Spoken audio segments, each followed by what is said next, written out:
আমাদের দুর্ভাগ্য যে আমরা যে স্বপ্ন দেখেছিলাম তারা সেই স্বপ্ন বাস্তবায়নের পথে বারবার বাধা হয়ে দাঁড়াচ্ছে।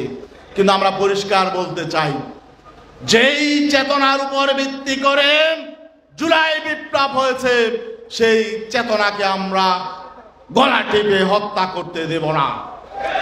আমরা নতুন বাংলাদেশ বিনির্মাণের জন্য ঐক্যের আহ্বান জানিয়েছি। বাংলাদেশকে একটি সুখী সমৃদ্ধ কল্যাণ রাষ্ট্রে পরিণত করতে চাই। ইসলামের সুমহান আদর্শে আমরা যারা মানুষের অধিকার ফিরিয়ে দিতে চাই, সাম্য, মানবিক মর্যাদা, সামাজিক সুবিচার চাই। আমরা চাই নতুন বাংলাদেশ বিনির্মাণ করতে। বিগত 53 বছর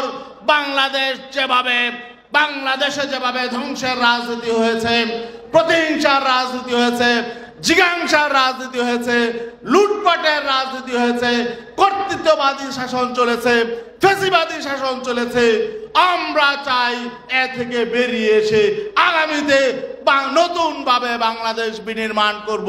নতুন রাজনীতি হবে এবং এই রাজনীতির ভিত্তি হবে মানুষের অধিকার ফিরিয়ে দেওয়া।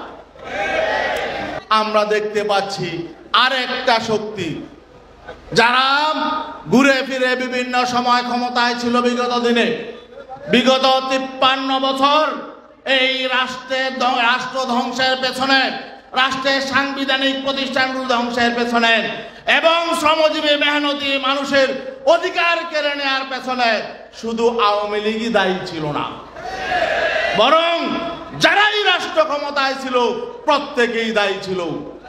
যারা অতীতে রাষ্ট্র ক্ষমতায় ছিল তারা 5 আগস্টের পরে তারা আবার সেই অতীতের কালচার, অতীতের রাজনীতি এগুলোই ধরে রাখতে চায়। তারা নতুন বাংলাদেশ চায় না, তারা নতুন কিছুই চায় না, তারা মৌলিক সংস্কার চায় না, তারা সাংবিধানিক সংস্কার চায় না।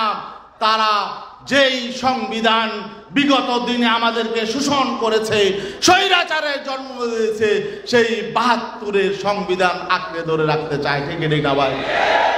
আমাদের দুর্ভাগ্য যে আমরা যে স্বপ্ন দেখেছিলাম তারা সেই স্বপ্ন বাস্তবায়নের পথে বারবার বাধা হয়ে দাঁড়াচ্ছে। কিন্তু আমরা পরিষ্কার বলতে চাই, যেই চেতনার উপর ভিত্তি করে জুলাই বিপ্লব হয়েছে সেই চেতনাকে আমরা গলা টিপে হত্যা করতে দেব না। আমরা নতুন বাংলাদেশ বিনির্মাণের জন্য ঐক্যের আহ্বান জানিয়েছি। প্রিয় প্রবাসী, আপনার নিরাপদ ভবিষ্যতের জন্য অর্ধেক দামে আজই ফ্ল্যাট বুকিং করুন। ঢাকায় প্রবাসী সিটি দিচ্ছে সীমিত সময়ের স্পেশাল অফার। জমি ও ফ্ল্যাট একসাথে। যোগাযোগ করুন স্ক্রিনে দেওয়া নম্বরে।